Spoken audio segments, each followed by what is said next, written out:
Hello, everyone. Welcome to my talk. So today I'm going to talk about smartphone-based sustainable socioeconomic solutions for better management of health and well-being.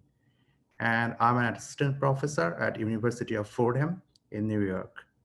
It's a great pleasure to be here and share our experience, our research with this international community. We all are working together in a bigger goal to achieve the bigger goal.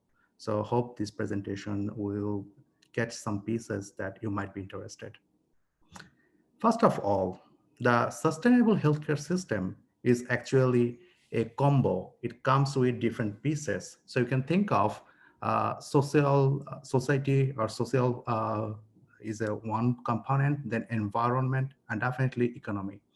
So you want to develop something that gonna go sustain over time, and that should be environment friendly as well as it should be economically it's good solution. Means it should be cheap, it should be widely accessible for a larger population or larger community. So today I'm going to talk about some of the solutions that we are developing for health management as well as well-being management. So I hope we will see some good pieces over here. Let's move forward. So the health history, the healthcare, the way we started a long time back when the physicians used to come to house and monitor, see the check the physical conditions of a patient. Afterward, we move a little bit advanced, so the things have been changing, and there you can see we start visiting our physicians. But at the same time, there are other parties that start coming around, insurance as well as other lawyers and other parties that are starting to accumulate in the system. So the system itself is getting more packed with a lot of components. So these days, we are expecting the healthcare to serve mass population, but at the same time, it should be cost efficient and burden free, or at least reduce the burden that we have now. So in that direction, we will share our research and our findings with all of you. So of course, artificial intelligence that has brought a lot. It has a lot of prospects in terms of the opportunity in different sectors of our life, including the health sector and the healthcare. So you want to develop solutions that gonna go stay for a certain amount of time, and that gonna help a mass population. AI makes this possible. And you can think of a situation in our real life when we have some devices like a smartphone and wearables that we are using 24/7, which are really easy to use and our 24/7 companion. Those devices have a lot of sensing and computational capabilities, even though they have some limitations. But AI can make these things possible to monitor our health conditions and our well-being at a 24/7 scale. And that's what we are trying to achieve. So some of my solutions, our research findings, I will share in this direction. So in a point of care technology, you can think of there are different sides or different parties. So someone developing device, someone developing the sensors, and someone developing the liquids or the chemical materials that gonna go test different types of health conditions. And our part here is the last component where we are working on smart devices like smartphones and wearables, because we believe those are the technologies that already exist in the market and that has really good sensing capabilities as well as some sort of computation powers that could leverage AI tools, or that could use some sort of computing power in the cloud, back and forth, exchanging information between the device and the server. So we will show you some solutions, share some of our findings in this direction. First of all, the first project that I am going to share with you is cough symptom monitoring. So these days, cough and its this word, the cough and its association with COVID-19 is kind of buzzing word these days. we're always floating around this word. What are the symptoms that people have? And cough is one of the most prominent symptoms.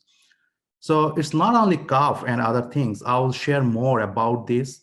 And those symptoms are can be measured using smartphone sensing capabilities. That I will share a little bit later. But first of all, the project here I'm sharing with you is to monitor cough based on smartphone sensing capabilities. And what you see when someone is coughing, we record the signal from microphone, and the signal actually looks like the third diagram that you see here. So different diseases like COPD, which is chronic obstructive pulmonary disease, have association with wheezing and coughing and their patterns, of course. And these diseases are really fatal. You can think of like 200 million people across the globe affected by COPD annually.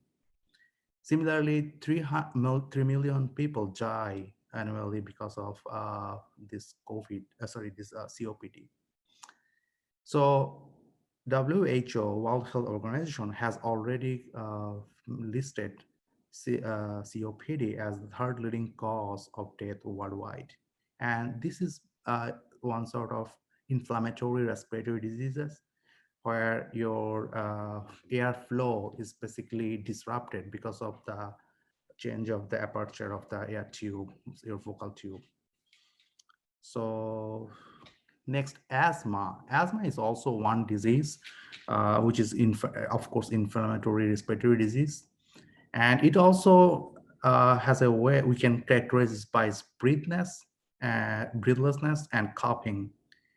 It also affects around 300 million people around the globe, and 4 million people die prematurely. So these are really severe diseases, respiratory diseases. Around 10% of disability adjusted life years are lost because of these respiratory diseases across the globe, according to WHO. So you can think this is really a severe, these are really severe diseases that we need to take care. However, unfortunately, we cannot cure the patients with these diseases. The good thing, we can treat, and proper treatment can reduce the progression of those diseases, as well as can improve the quality of patients, the quality of life of the patients. So this is our goal. We want to help people to improve their health conditions and control, but unfortunately, we cannot cure the disease. So there are other inflammatory respiratory diseases, as we all have seen in recent time, like the transmissible respiratory diseases, coronaviruses, and all other diseases like MERS, SARS, and recent time the COVID-19, which started from a small city town, then spread over the entire world, and it becomes a global pandemic. So these diseases, like the coronaviruses, also have some relation with breathing difficulty and coughing patterns. So knowing those breathing difficulties means when someone has difficulty in breathing from their smartphone data, and their coughing patterns could really help. And you can think of this is also really important when we were talking about human to human transmissible disease. And so we want to measure somehow, some way, where we really want to keep the patients away from other healthy people so that it's not going to go transmit. Most common promising approaches so far, and the gold standard is a self-reported survey for cough pattern monitoring. And the pattern is actually the frequency and the time of cough has association with the progression of inflammatory respiratory diseases. So for example, COPD, there's a test called COPD assessment test, or CAT, which is basically a self-reported survey where the physicians used to ask the patients how many times they cough and did they cough during the sleep time. But you can think of this is really difficult to capture all this data for a 24/7 system life. And also our recall bias is an issue. We sometimes forget, sometimes it's not possible to capture all the times, like if you are sleeping. And also there is a dispersity of data. That's why self-reported cough monitoring symptoms are so unpredictable. So we want to develop something to continuously monitor and remotely monitor cough symptoms, but using smartphones. So you can think of this is going to be an objective way of reporting cough symptoms instead of the self-reported mechanism to reduce the limitations. As we know, self-reported symptoms like reporting has limitations like recall bias. We cannot really recall all the coughs that we have done or we did in a day, right? Similarly, biases, our cognitive bias is also one factor. And of course, some situations like sleep time, it's not possible to remember whether someone is coughing or not, right? And definitely reliability is another issue. So in order to measure the coughing patterns or to capture the coughing patterns from a smartphone microphone, we first need to know the signal or the quantification of the cough. So we look up the physiology of cough. And what you see in the diagram is basically there are two types, most promisingly, there are two types of cough events. There can be multiple or many more, but these two are very promising or very common that researchers have been relying on most frequently. So you see the first one has three phases, phase 1 to 3. The first phase is basically explosive phase, so where your vocal cord has a really high vibration because the cord is closed, the tube is closed, and the glottis is basically closed, and the air inside the tube is just getting high pressure to open up the valve. So when the valve opens, it's an explosion. That's why you heard some noise, and which is basically first phase, followed by a decay. So it's gradually decaying the sound level or the intensity of the sound. And sometimes you can hear another sound at the end, but this is definitely low intensity compared to the first. You may not. So these are the most common patterns. And sometimes these patterns can be repetitive that we see in the bottom. And when they come as a burst, we call them episode. When they are single, we call them event. Now I want to show you something, how well we can perceive whether someone is coughing or not from our physical perception or our perception from our ears. So here I'm going to show you two clips. One is noise mixed, another is pure cough clip. But before that, let me show you on the left panel, you can see two diagrams like cough and air conditioner that I tried here. So cough, you can see the power spectral distribution. You can see the cough is already in the different range than the air conditioner. So air conditioner is really sharp, it's really high in terms of power compared to the cough. So we see some difference between the noise and the signal we want to capture. So in the right panel, you see three diagrams. The first one is the pure cough. So we recorded cough when someone is away from any sort of noise, air conditioner or anything else. The one in the middle is purely air conditioner noise. And the one at the bottom is a mixture of air conditioner noise and the cough. So I'm going to first play the pure cough. This is very clear. You will hear that. So you can hear, right? It's very clear. But when I mix the noise, air conditioner noise with the cough in the bottom diagram, the signal almost looks like the one in the middle. So our visual perceptions makes it really erroneous. We cannot really distinguish cough from the air conditioner. However, if we go and listen, our auditory system is really good and great to make a distinction between these two signals. Let's listen together. So you had some sort of noise, right? But still you can hear one is coughing. So we tried to see what actually the features that our hearing power is using, our ears are using. So what we have seen, there is a male cepstral frequency coefficient, which is basically our audible range. So we use different filter banks to cut and get the signal into our audible range.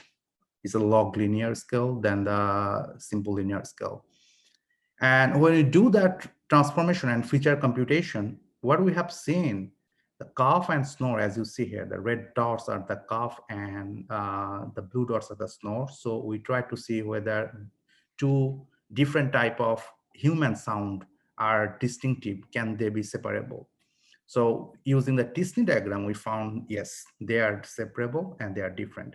So using this feature and the plot, we got a hope that our machine learning approaches can probably play a role to distinct or separate this out.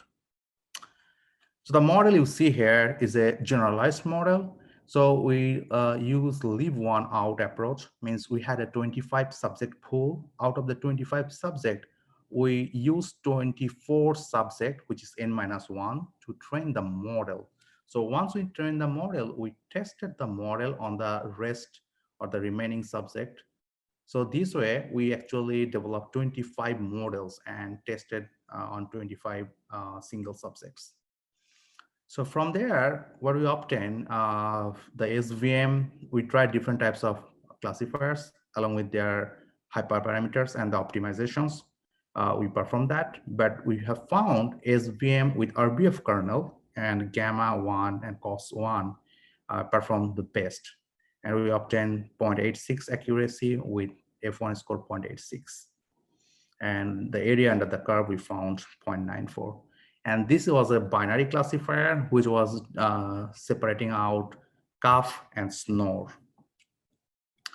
So then we try to see if we have different data sets and if we apply the data when different types of background noise are mixed with the original cough and snore, how the model can perform. So our goal was to see the sustainability or robustness of a model in different environments. And what you see here, we got a drop in performance, and the SVM models, the RBF, or the random forest, they're really consistently getting good performance around 0.8. Well, still they are below 0.86. That was the accuracy we obtained from validation using the same data set, but training and test was not same. So we did leave one out subject validation. So one subject was kept for testing and rest of the n-1 subject was used for training. So you can see totally the two data set was mutually exclusive. However, since we didn't see any noise effect in there, so the data was all about the cough and snore, and the accuracy or the F1 we got around 0.86. We got a drop when we mix the actual signal with different types of background sound like air conditioner, dog bark, siren, AC, and dog bark. So we actually tried to see if multiple sounds come together, multiple background noise like air conditioner, dog bark, AC siren, dog bark, and siren, and all together. So as you can expect, there is a drop when you have multiple signals and there is more uncertainty, which is understandable, of course, because your classifier gonna go actually will have a hard time because the signal is not only imputed by one type of sound, but also multiple sounds together. And there are also one distinctive feature here we can see. Air conditioner, when it's a continuous noise, some of the other noise like dog bark is a spurious. So it's a intermittent. That's why you can see the different effect on the results. Next, I'm gonna go talk about another topic, well-being. So we want to also foster people's well-being, and we want to promote well-being using smartphone-based framework or smartphone-based sustainable solutions here as well. So The reason we are very interested to do that, so our overall health and well-being is not only our health care when we have disease or when we have some problems. It's not only that, but also it involves our mental and emotional health. So during this COVID outbreak, most of us are locked inside, I mean, indoors. So this is really a hard time for all of us. And during this time, you can see there are a lot of articles there are a lot of news coming around. Uh, what happens means there are a lot of family crises and also emotional breakdown. So mental health is definitely a severe thing. Uh, though we cannot go and we cannot involve in social engagement, the term we are hearing these days, socially distant, right? Social distancing is a very acute thing. But our approach or our way of helping people is to see, can there still be a way that can make a alternative path so that people can still find some way to improve their emotion or their well-being. The data set that we looked up is not actually COVID data, but still this shows the promise and this shows the hope that, or the factors that should be considered and the patterns that should be looked up. This is a limited study so far, but we'll see some of the findings and share some of the findings which can show more promise for future. So we are trying to see how phone call behaviors uh, can be predicted, how it changes over with different factors. Mostly we will talk here our spatial temporal analysis. So spatial like geographical factors as well as temporal context. And the reason we analyzed phone call behaviors, there have been some research where researchers found uh, phone call behavior or phone call could be a way to mitigate your emotional breakdown. If you get a phone call from a friend and that brings good news, good hope, at least if you can socially, when you have a social distancing, if you can reach out to your friends, your family, your relatives, that can still facilitate some sort of engagement, and that can give you some sort of soothness your mind in your mind. So mental peace can be achieved via communication, and the particular communication we're talking about here is a phone call, which is of course a way to do even during this COVID outbreak. So we looked up data, 3 semesters data. This is a long data set that was collected from University of Notre Dame. So the long data set, what you see here is basically time series. So the continuous time progression, you see sometimes so the two factors we looked up here is the call count and call duration. So we try to see, is it like college students, like the freshmen, when they start their academic year, they leave their parents, they leave their school friends, they start new friend circle. How does that matter or does affect their phone call behavior in terms of call duration and call count? So what we have seen is it's not steady, it's varying. It's sometimes going peak, sometimes going valley, so it's going up and down. So that tells us there is something that we need to investigate much further, fine-grained.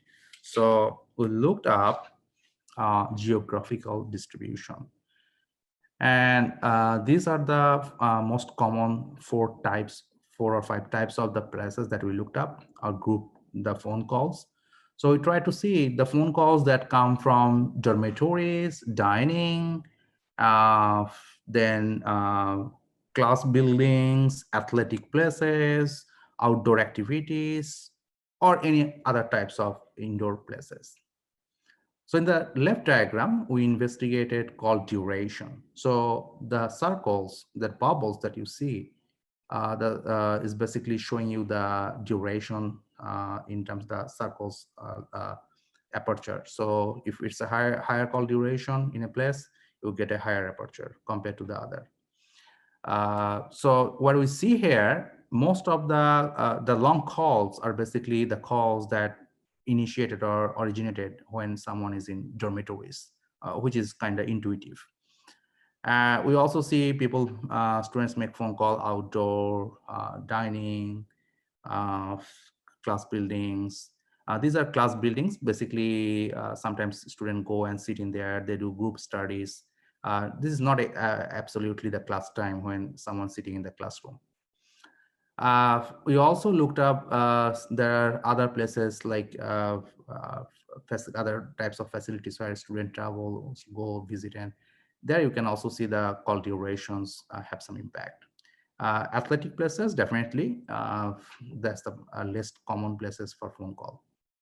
On the right diagram, you can see the call frequency, how many calls someone is getting or initiating in a day or in an hour, in a unit time. So we have found, also kind of intuitive, that dorms are the places where students make most of the phone calls, most frequent phone calls.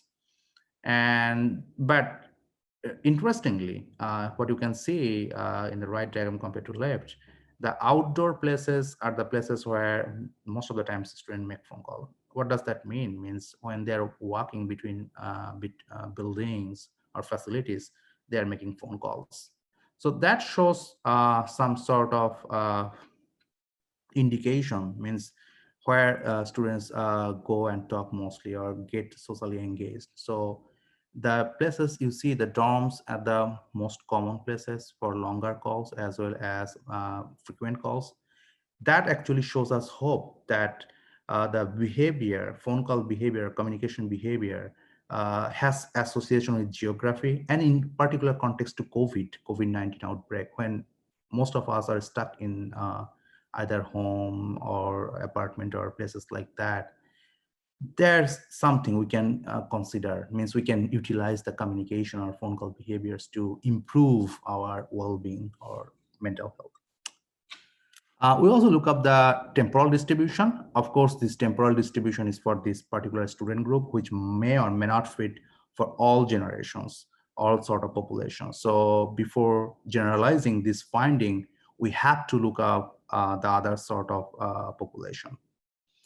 So what we can see, the students in the left diagram, the call duration, what you see, there's a climbing up trend. So from morning to afternoon to evening, they are getting more engaged with phone calls. And night, of course, it's going down because they are sleeping, very intuitive. But compared to morning, why afternoon and evening is high?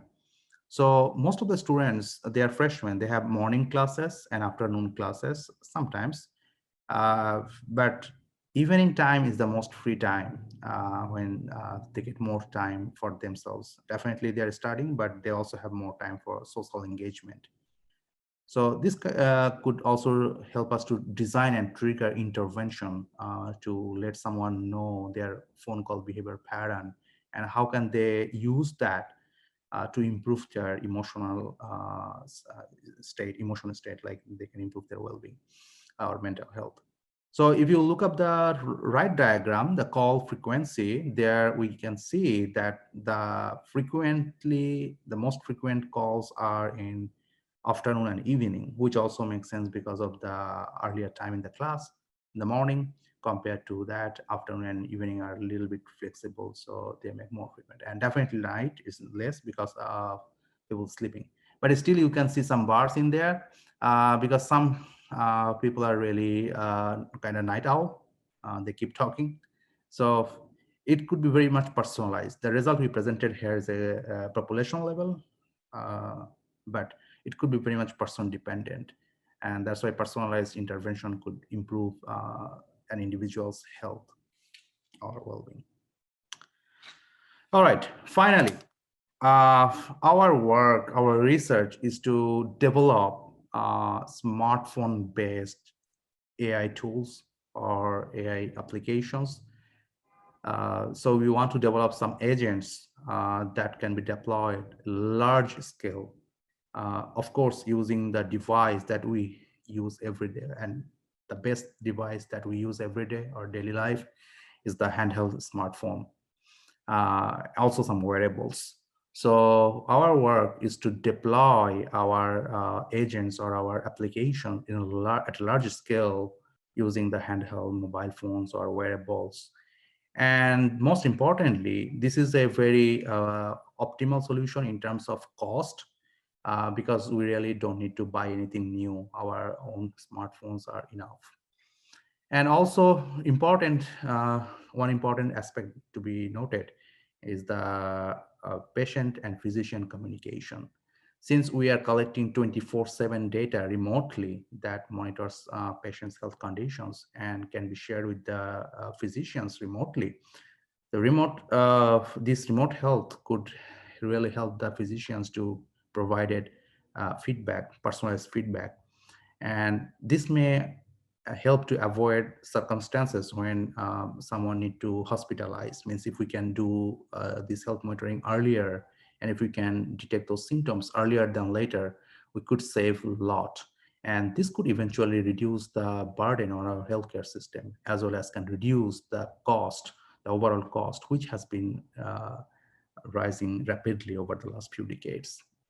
So we want to make sure our solutions gonna go environmental friendly and sustainable, robust, low cost, large scale deployable.